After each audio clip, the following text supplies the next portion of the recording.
Good morning, students. Today I am going to start your standard 6 social science in history subject.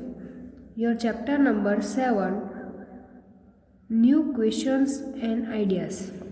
यानी इस chapter में new अलग अलग questions होंगे और उनके आइडियाज़ कैसे हैं उनके बारे में हम देखेंगे। तो इसमें फर्स्ट पैराग्राफ दिया है अनगाज स्कूल ट्रिप, यानी जो अनगा है जो कोई गर्ल है उसकी school trip. This was the first time Anga was going on a school trip. They boarded the train from Pune in Maharashtra late at night to go all the way to Varanasi in Uttar Pradesh. Her mother, who came to see her off at the station, told the teacher, "Do tell the children about the Buddha and take them to see Sarnath as well." तो हम इस paragraph में देखेंगे this was the first time Anga was going on a school trip, यानी अनगा करके जो girl थी first time वो गोइंग टू स्कूल यानी अपने स्कूल से ट्रिप गई थी। The boarded the train from Pune, वो इसमें गई थी पुणे ट्रेन में, इन महाराष्ट्र में है। तो लेट एट नाइट में to go all the way to Varanasi in Uttar Pradesh, यानी उत्तर प्रदेश में वो गई थी। कहाँ? वाराणसी।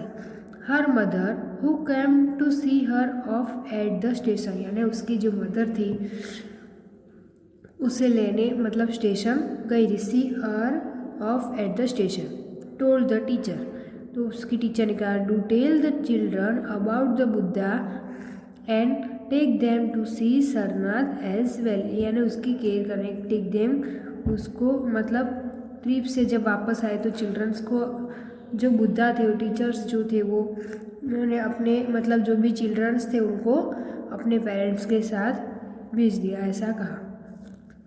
तो ये बुद्धा है, उसकी स्टोरी हम देखेंगे, the story of the Buddha. तो इसका फर्स्ट पैराग्राफ देखेंगे हम। Siddhartha also known as Gautam, Siddhartha also known as Gautam, the founder of Buddhism, was born about 2500 years ago. This was a time of rapid change in the lives of people, as you saw in chapter 6.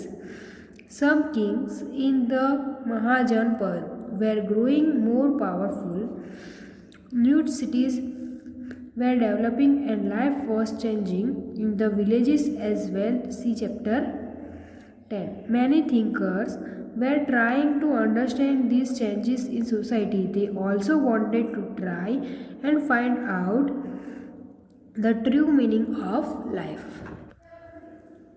तो यहाँ पर इस paragraph में बताया कि जो सिद्धार्थ है also known as Gautam, वो गौतम को बता रहा है द फाउंडर ऑफ बुद्धि, जो बुद्धा है उसको, वॉज बोर्न, वो बॉर्न हुआ था about 2500 years ago. This was a time of rapid change in the leaves of people, यानी उस टाइम में रैपिड मतलब बहुत ही चेंज हुआ था the in lives of people, जो पीपल्स रहते थे वहाँ पर उसमें। As you saw in chapter 6, हमने चैप्टर 6 में देखा था। सम किंग्स इन द महाजनपद, यानी महाजनपद जो था वो हमने चैप्टर 6 में देखा था। वेर ग्रोइंग मोर पावरफुल, वो क्या उनमें मोर पावरफुल मतलब पावर वो हुए थे, उनमें ग्रो हुआ था। न्यू सिटीज़ वेर डेवलपिंग, यानी न्यू सिटीज़ वो भी डेवलप हुई एंड लाइफ वॉज चेंजिंग, और उनकी लाइफ चेंज होने लगी, उनकी लाइफ में चेंजिंग होने लगा। In the villages as well, यानी वो भी विलेजेस में, एज वेल मतलब हम चैप्टर 10 में भी आगे इसमें देखेंगे इसके बारे में। मैनी थिंकर्स मतलब जो थिंकर्स थे, थिंकर मतलब जो सोचते थे, वो were trying to understand this changes in society, यानी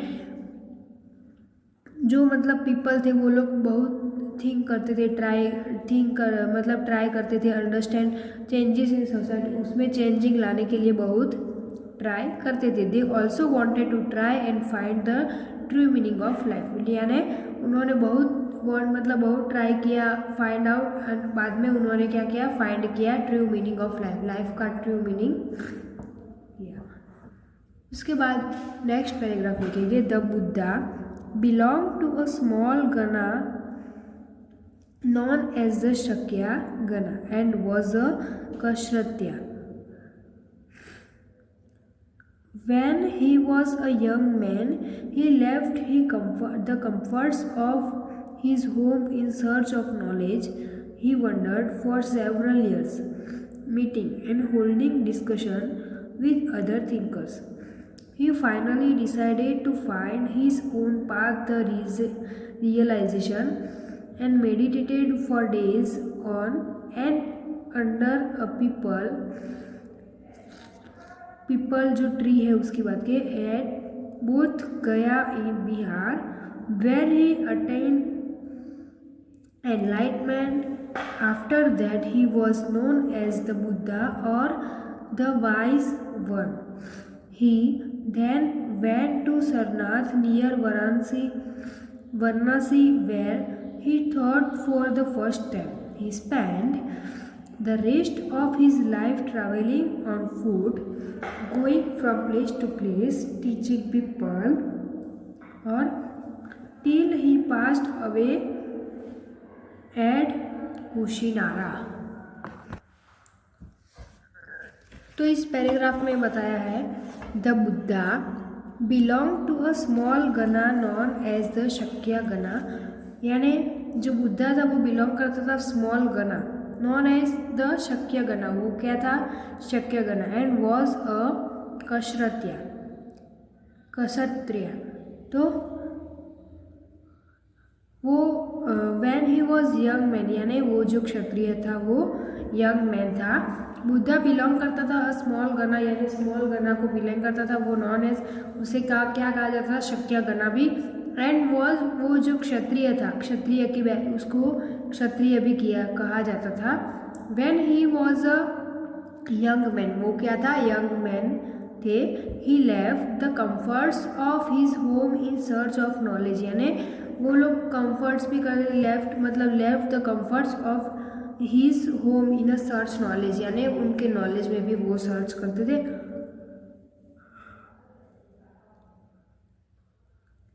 ही वंडर्ड फॉर सेवरल ईयर्स, यानी वो भी सेवरल ईयर्स के लिए मीटिंग करते थे, एंड होल्डिंग डिस्कशन, वो लोग बहुत सारा डिस्कशन भी करते थे विथ अदर थिंकर्स, यानी दूसरे जो थिंकर्स है, जो दूसरे उनके बारे में सोचते थे उनके लिए। तो he finally decided to find his one path to realization and meditated, यानी वो उन्होंने फाइनली डिसाइडेड किया टू फाइंड किया his own path to realization, यानी उसका जो भी पाथ था वो रियलाइजेशन का, एंड मेडिटेटेड भी करते थे 4 days, दिन में उस डेज 6 थे उसमें वो मेडिटेटेड भी करते थे। On and under the people tree, जो पीपल का ट्री था वो एट द बोध गया इन बिहार, यानी बोध गया जो था वो बिहार में, वेयर ही अटेंड एनलाइटमेंट, वो अटेंड भी उन्होंने किया था एनलाइटमेंट जो था उसको, और after that he was known as the Buddha, उन्होंने बुद्धा कहा, और the wise one. He then went to Sarnath, यानी उसके बाद वो गए सरनाथ के पास, नियर वाराणसी, कहाँ, वाराणसी के नियर में, where he taught for the first time, वो उनसे फर्स्ट टाइम टॉट उनसे बात की। He spend the rest of his life travelling, उन्होंने स्पेंड किया, रेस्ट किया ऑफ हिज लाइफ में, ट्रैवलिंग किए, ऑन फूट से किए, going to from place to place, place to place, अलग अलग प्लेस से, और टीचिंग पीपल से, अलग अलग जो भी पीपल थे उनसे टीचिंग किया, till he passed away at Kushinara, यानी वो जो कुशीनारा था उनके साथ भी उनका टाइम पास किया। तो उसके बाद नेक्स्ट पैराग्राफ लिखेंगे, the Buddha taught this, that life is full of suffering and unhappiness. This is caused because we have cravings and desires which often cannot be fulfilled. Sometimes, even if we get what we want, we are not satisfied and want even more or want other things. The Buddha described this as thirst or tanha. He thought that this constant craving could be removed by following moderation in everything. तो यहाँ पर बताया जो बुद्धा था वो thought करते थे that life is full of suffering and unhappiness, यानी उनकी जो लाइफ थी वो फुल ऑफ सफरिंग और अनहैप्पीनेस, यानी उनको कुछ हैप्पीनेस का कुछ ऐसा था ही नहीं, वो ऐसा बता रहे थे. दिस इज कोस्ट बिकॉज वो बहुत ही कोस्ट थी बिकॉज वी हैव क्रेविंग्स, यानी कि उनके पास बहुत क्रेविंग्स था एंड डिज़ायर थे which often can not be fulfil, यानी उनसे वो उनको फुलफिल नहीं होता था. सम टाइम यानी कई बार even if we get what we want we are not satisfied, यानी वो बहुत सेटिस्फाइड उनसे नहीं थे. He and want even more और वॉन्ट अदर थिंग, यानी वो ज़्यादा वॉन्ट भी करते थे और अदर थिंग्स भी. The Buddha describe this as thirst और तन्हा, यानी वो डिस्क्राइब करते थे जो थर्स्ट थे उनसे और तन्हा से. He thought that is constant craving could be remove by following moderation and everything, यानी वो रिमूव भी करते थे जो फॉलोइंग मतलब मॉडरेशन था और एवरीथिंग दूसरे सब से. तो इसके बाद नेक्स्ट पैराग्राफ है वो हम नेक्स्ट वीडियो में देखेंगे.